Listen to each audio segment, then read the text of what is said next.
Assalamualaikum warahmatullahi wabarakatuh. Saya Mardiul, saat ini ditugaskan di SPO Kantor Fungsional. Oke, hari ini kita mencoba membahas beberapa poin-poin untuk menjadi seorang leader yang baik. Nah, mungkin kita sudah tahu bahwa seorang leader itu adalah orang yang dipercayai untuk mengambil keputusan. Nah, dia pasti memiliki kekuatan untuk mengendalikan apa yang harus dilakukan bawahannya. Bawahan juga harus mematuhi apa yang diperintahkan oleh pimpinannya atau leadernya. Nah, seringkali seorang leader itu juga mendapatkan penghargaan atas kinerja timnya, walaupun tidak semua orang menjadi leader yang baik. Nah, seorang leader itu tidak mesti harus paham di segala bidang. Namun, disitulah dia memerlukan pekerjaan teamworknya. Oke, kita coba simak beberapa tips dari saya untuk menjadi seorang leader yang baik. Mulai dari tips pertama, belajar dari leader lainnya. Nah, kita tahu dong, pasti di dunia ini banyak leader-leader atau seorang pemimpin yang memimpin suatu organisasi atau apapun itu dengan baik. Nah, kita harus cari dulu sosok leader siapa sih yang kita kagumi. Nah, coba kita belajar dari mereka, bagaimana cara mereka menjadi leader yang baik. Dan juga banyak buku-buku yang mengupas tentang perjalanan leader-leader di dunia ini. Nah, jadi mau jadi leader seperti apa kita, silakan pelajari dulu. Karena tidak semua kepemimpinan itu, baik siapapun dia, itu berjalan sesuai dengan schedule, berjalan mulus itu nggak akan ada. Pasti harus ada kendala-kendala di lapangan. Pelajari kegagalannya, hambatan yang terjadi di lapangan, dan juga tantangannya apa saja. Kemudian seiring berjalan kita dengan tantangan dan halangan tadi, kita akan mendapat ilmu-ilmu yang baru dari cara kita memimpin. Tips yang kedua itu bekerja membangun keterampilan. Nah, setiap leader itu harus memiliki keterampilan tergantung tanggung jawab yang diberikan kepada dirinya. Nah, coba bicarakan kepada manajemen kita cocoknya itu ditempatkan di bagian apa. Nah, apa yang dibutuhkan manajemen dari kita atas posisi yang ditempatkan kepada kita tadi. Nah, seringnya seorang pemimpin itu bekerja overtime itu untuk bisa mengasah keterampilan dirinya, untuk memperbaiki kesalahan-kesalahan dan yang belum dia ketahui. Jadi seringkali kita harus bekerja lebih banyak dari waktu yang diberikan kepada kita. Nah, walaupun kadang-kadang keberhasilan kita itu tidak dihargai oleh pimpinan kita secara langsung, namun pasti itu sewaktu-waktu akan menjadi pelajaran yang berharga buat kita, baik untuk kematangan kita ataupun untuk kemajuan perusahaan kita. Sekarang tips yang ketiga. Nah, tips yang ketiga ini, percayalah bahwa Anda itu seorang leader.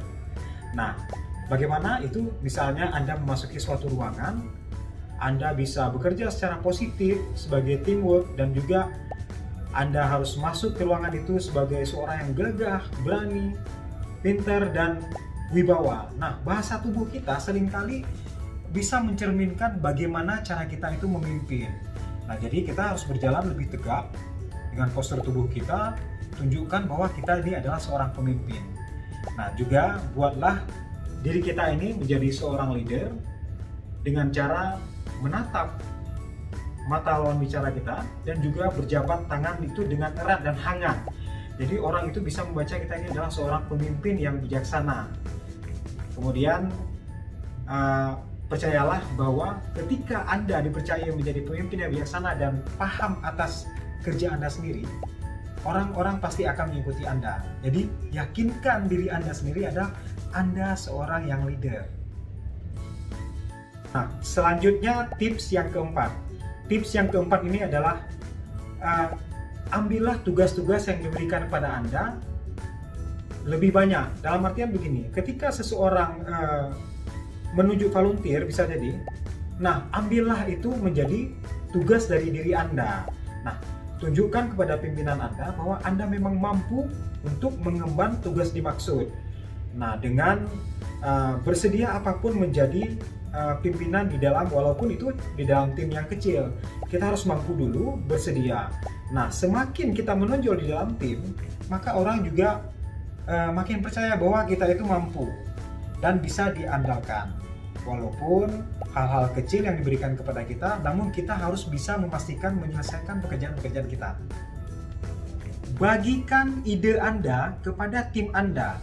Nah, seorang pemimpin itu harus memiliki ide-ide cemerlang yang tidak bahkan atau tidak terpikirkan oleh anggota timnya.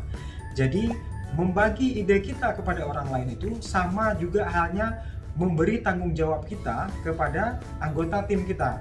Semakin banyak yang kita tunjukkan di dalam tim, maka semakin banyak pula orang yang akan mengandalkan kita. Nah, selanjutnya, walaupun kita tidak memiliki solusi-solusi dari permasalahan yang kita hadapi, ajaklah anggota grup kita itu untuk berkumpul atau mungkin dibuatkan rapat kecil, sehingga galilah informasi, berikan mereka pertanyaan, anggota timnya diberikan pertanyaan, galilah informasi dari mereka itu apa-apa saja sih yang bisa kita ambil solusi untuk mencapai penyelesaian suatu masalah. Nah, jadikan hasil dari rapat itu menjadi satu dokumen untuk didokumentasi dan dipelajari kembali di masa yang akan datang. Tips selanjutnya yang nomor 6 adalah dengarkan orang lain. Nah, bisa jadi ide-ide orang lain itu lebih cemerlang dari ide-ide kita sendiri. Nah, bisa jadi pemimpin sebelum kita ini adalah orang-orang yang tidak suka mendengarkan ide-ide dari bawahannya. Nah, cobalah berubah menjadi pendengar yang baik, sehingga bagaimana suatu situasi itu dijalankan dan dapat diperoleh hasil yang lebih maksimal. Jika kita sering mendengar ide-ide orang lain, maka akan timbul gagasan-gagasan baru yang berujung pada suatu peluang. Namun, bisa jadi banyak pemimpin di saat ini yang tidak suka mendengar ide ataupun gagasan-gagasan anggota ataupun timnya. Nah, tunjukkan kita adalah seorang pemimpin yang bisa menerima ide bawahan kita dan bisa kita laksanakan ide itu menjadi suatu gagasan yang baru. Tips yang ketujuh, belajarlah cara membeli delegasi. Nah, seorang pemimpin yang baik itu tidak mesti harus bisa mengerjakan semua pekerjaan. Nah, buatlah tim Anda merasa berharga dengan memberikan delegasi beberapa tugas kepada mereka. Nah, yang sudah pasti dengan melihat keterampilan dari beberapa anggota tim, karena masing-masing anggota tim itu memiliki keahlian tersendiri. Nah, berikan kepada mereka kepercayaan untuk menyelesaikan tugas yang Anda berikan.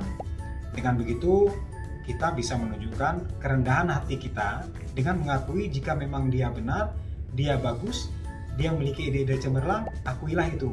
Jadi kita merasa rendah diri untuk mengakui itu. Nah, kemudian ketika sudah kita berikan tugas, kita harus pastikan mereka menyelesaikannya itu dengan baik atau tidak. Nah, selalu terimalah bantuan dari tim ketika mereka mencoba menawarkan bantuan atau memberikan ide-ide gagasan yang baru dengan tidak mengabaikan tugas yang telah kita berikan kepada orang-orang tertentu. Nah, kemudian terkadang anggota kita itu membutuhkan waktu untuk bisa menyelesaikan tugas-tugas yang diberikan, karena lebih baik menghabiskan waktu 3 jam saja untuk mengajari mereka sesuatu yang baik daripada mengomentari pekerjaan mereka yang buruk setiap hari selama 1 jam dan sepanjang tahun. Tips yang ke-8, latihlah pemimpin lain dengan rasa hormat. Nah, bisa saja di dalam perusahaan itu Anda ataupun kita bukan satu-satunya pemimpin yang ada di sini. Nah, bisa saja kita ditugaskan bersama pemimpin yang lain untuk bekerja di dalam satu tim. Nah, pastikan kita menghormati posisi setiap orang yang ada di tim kita. Jadi, jangan coba merendahkan orang lain dikarenakan Anda ataupun kita adalah sebagai seorang pemimpin di tim kita. Namun, jika kita belum menjadi seorang pemimpin sekarang, bercobalah bersabar dengan tetap berbagi ide dan tetaplah melangkah menjadi seorang pemimpin sampai waktunya kita menjadi seorang pemimpin. Yang kesembilan, Anda harus bisa mengetahui berbagai macam pemimpin. Mungkin terdengar biasa saja, tapi jangan takut untuk diri sendiri saat Anda menjadi seorang leader. Tidak hanya ada satu jenis pemimpin di dunia ini. Nah, maka untuk itu berbagilah panggung ini dengan para pemimpin lainnya. Demikian tips dari saya, semoga kita bisa menjadi pemimpin yang baik dengan bisa mengontrol emosi, menjaga wibawa, dan tetap bekerja sesuai dengan aturan perusahaan. Assalamualaikum warahmatullahi wabarakatuh.